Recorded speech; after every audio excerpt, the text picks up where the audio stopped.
মেট cafe হল কলকাতার ভ্রমণপ্রেমীদের কাছে এক নতুন সংযোজন। এখন এসে গেছি মেট ক্যাফে হল। তো এইখান দিয়ে এন্ট্রান্স, এখানে টিকিট অনলাইন কাটতে হয়। এখানে একটা স্ক্যানার রয়েছে, কিউআর স্ক্যানার।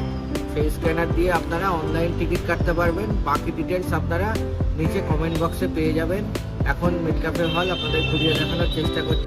সি.কে. রবিনসন এই ভবনটির নকশা করেছিলেন। এটা 19বিংশ শতাব্দীতে তৈরি।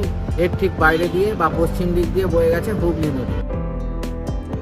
স্ট্র্যান্ড রোড ও হেয়ার স্ট্রিটের সংযোগস্থলে ভবনটি অবস্থিত। এটি তৈরি হয়েছিল কলকাতা পাবলিক লাইব্রেরি হিসেবে। ভবনটি প্রাচীন গ্রিক স্থাপত্যশৈলী হিসেবে নির্মিত। এখানে 30টি করিন্থিয়ান স্তম্ভ আছে, যা প্রাচীন গ্রিক মন্দিরগুলিতে দেখা যেত। তৎকালীন ভারতের গভর্নর জেনারেল টি মেটকাফের নাম অনুসারে ভবনটি নামাঙ্কিত হয়েছে। এথেন্সের টাওয়ার অফ উইন্ডসের নকশার অনুকরণে ভবনটি নির্মিত হয়েছিল। পিলারগুলির উচ্চতা 36 ফিট। 1890 সালে বিপিনচন্দ্র পাল এখানে প্রথম লাইব্রেরিয়ান রূপে দায়িত্বভার গ্রহণ করেছিলেন। পুরনো কলকাতার ইতিহাসপ্রেমীরা এখানে অবশ্যই একবার আসতে পারেন। এখানকার টিকিটের মূল্য পার হেড মাত্র 20 টাকা করে।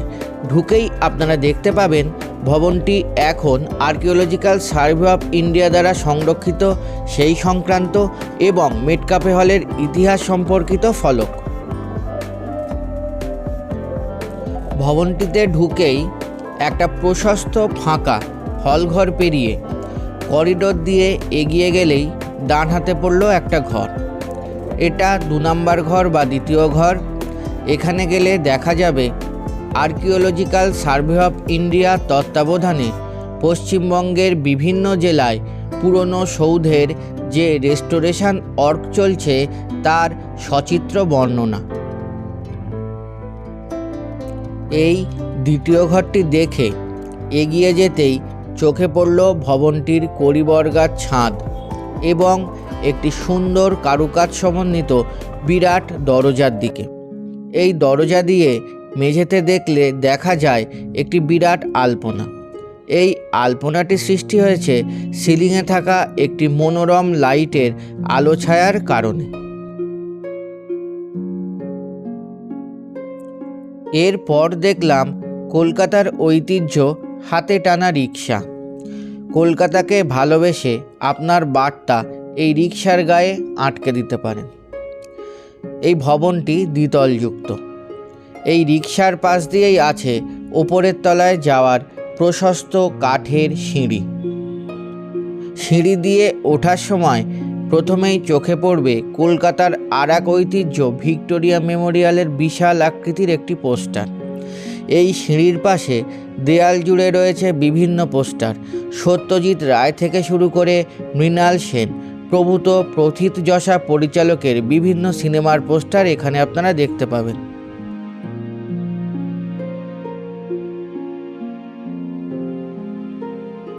দোতলায় উঠে প্রথমেই দেখতে পাবেন একটি নৌকার এবং সিলিংয়ের দিকে তাকালে দেখবেন একটি অপরূপ কারুকাজ, যা সুন্দর নীল রঙের আলো দ্বারা আলোকিত।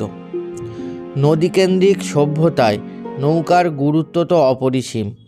এই নৌকার মডেলটিও কাঠের তৈরি এবং এর গায়ে কোনো রং বা আলকাতরা কিছুই মাখানো নেই। এই ঘরের দেয়াল জুড়ে রয়েছে প্রখ্যাত কিছু শিল্পীদের আঁকা স্থিরচিত্র, যা পুরনো কলকাতার ইতিহাসের স্মৃতি বিজড়িত। স্থিরচিত্রগুলির নিচে চিত্রকরের নাম, ছবির বর্ণনা, কোন সালে ছবিটি আঁকা সবই পড়ে দেখবেন অবশ্যই।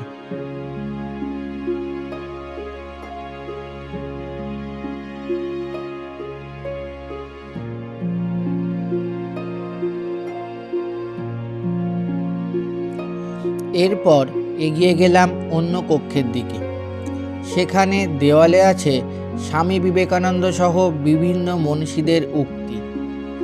সেগুলো দেখে এগিয়ে গেলাম পরের গ্যালারির উদ্দেশ্যে।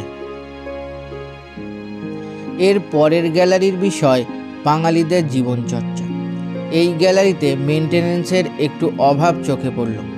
কিছু কিছু জায়গায় লাইট খারাপ হয়ে আছে এবং সেগুলো ব্লিঙ্ক করছে, যা এই গ্যালারির সৌন্দর্যকে অনেকাংশে ম্লান করে দিল। এই গ্যালারিতে দেখতে পাবেন বাঙালিদের বিভিন্ন ঐতিহ্যের প্রতিচ্ছবি, সঙ্গীত চর্চা থেকে শুরু করে লেটার বক্স। বিভিন্ন নাম ঠিকানা সমন্বিত লেটার বক্সের মডেলের সামনে দাঁড়িয়ে তুলে নিতে পারেন ছবি।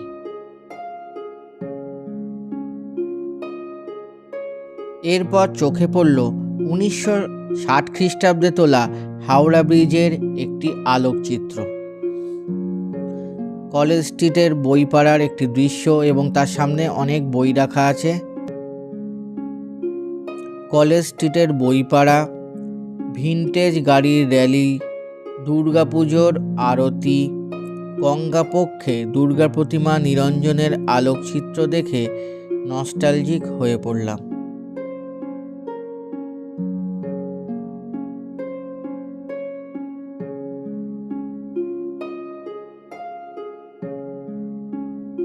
এরপর যেটা চোখে পড়ল, অত্যন্ত বড় আকৃতির এবং সুন্দর কারুকাজ খচিত একটি টোপর।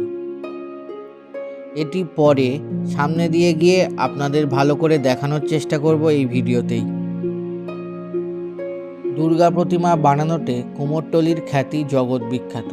এখানে আপনারা একটা দুর্গা প্রতিমা দেখতে পাবেন, সেটা রং করা নেই, রং ছাড়াই সেই প্রতিমাটা রাখা আছে। এখানে আসলে অবশ্যই দেখবেন। পরের গ্যালারিতে দেখার সময় প্রথমেই চোখে পড়ল বাঙালি আড্ডার অন্যতম প্রিয় খেলা ক্যারাম বোর্ড।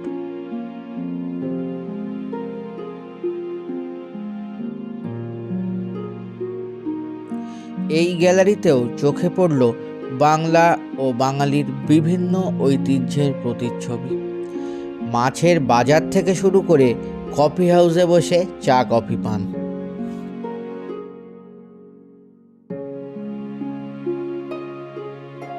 এরপর চোখে পড়ল মিষ্টিপ্রিয় বাঙালির মিষ্টি কেনার চিত্র, সঙ্গীতপ্রিয় বাঙালির সঙ্গীত চর্চা থেকে শুরু করে মেলায় ফুচকা খাওয়ার দৃশ্য পর্যন্ত সবই।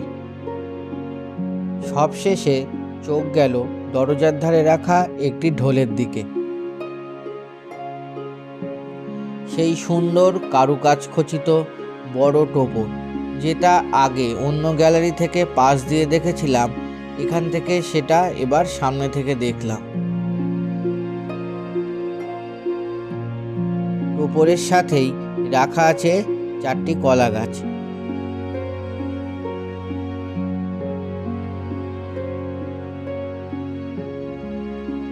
এরপরের গ্যালারিতে প্রথমেই দেখলাম বর্তমান যুগে প্রায় ইতিহাস হয়ে যাওয়া একটি টাইপরাইটার।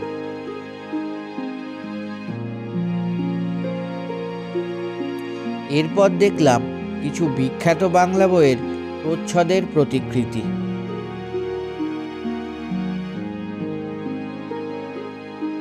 এই গ্যালারিতে চোখে পড়ল একটি ঘোরানো লোহার সিঁড়ি, যে সিঁড়ি দিয়ে উপরে হয়তো যাওয়া যায় এবং উপরে একটি ছোট বারান্দা মতো আছে, কিন্তু এখন এই সিঁড়ি দিয়ে উঠতে দেওয়া হয় না বা হচ্ছে না, হয়তো ভবিষ্যতে কখনো উঠতে দেওয়া হবে। এখানে এখন নো এন্ট্রির বোর্ড লাগানো।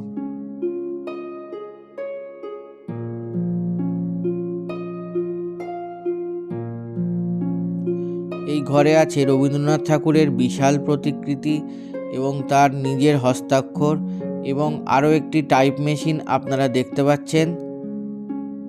এই টাইপ মেশিনটি লাল রঙের এবং এর সামনে কিছু বাঁধানো বই রাখা আছে।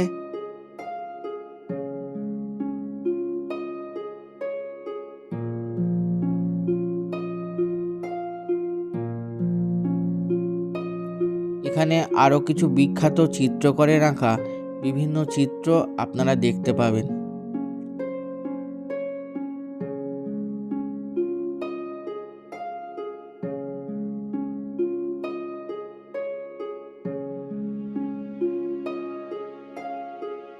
অনেকেই হয়তো এটি চিনতে পারছেন না।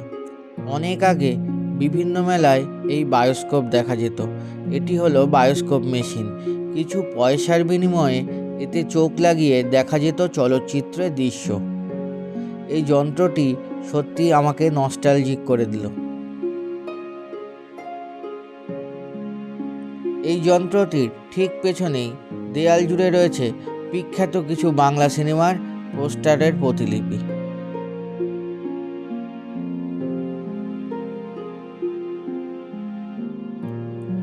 এরপর দেখে নিলাম ফেলে আসা সময়ে গান শোনার অন্যতম মাধ্যম একটি গ্রাম্যফোন রেকর্ড।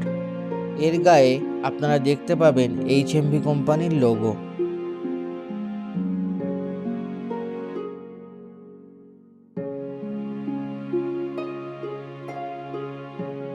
প্রশস্ত খোলা জানালা দিয়ে বাইরের দৃশ্য কিছুক্ষণ উপভোগ করেছিলাম এবং সেখানে দাঁড়িয়ে অনেক ছবিও তুলেছিলাম।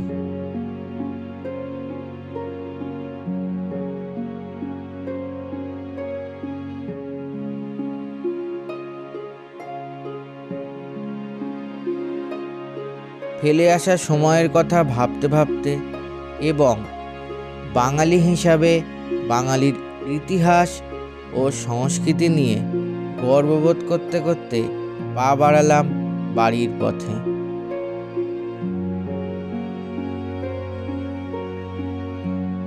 এই হলটিতে আপনারা কিভাবে পৌঁছাবেন? এই হলটি মিলেনিয়াম পার্কের ঠিক উল্টো দিকে।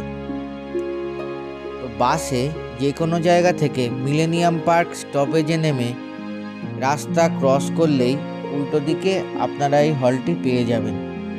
ধর্মতলা বা অন্য যে কোনো আশেপাশের মেট্রো স্টেশনে নেমে বাস ধরলে সহজেই এখানে আপনারা পৌঁছাতে পারবেন।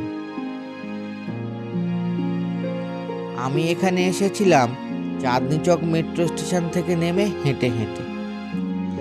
চাঁদনি চক মেট্রো থেকে হেঁটে পুরনো কলকাতা দেখতে দেখতে মেড ক্যাফে হল পৌঁছাতে আমার লেগেছিল সর্বসাকুল্যে 20 মিনিট।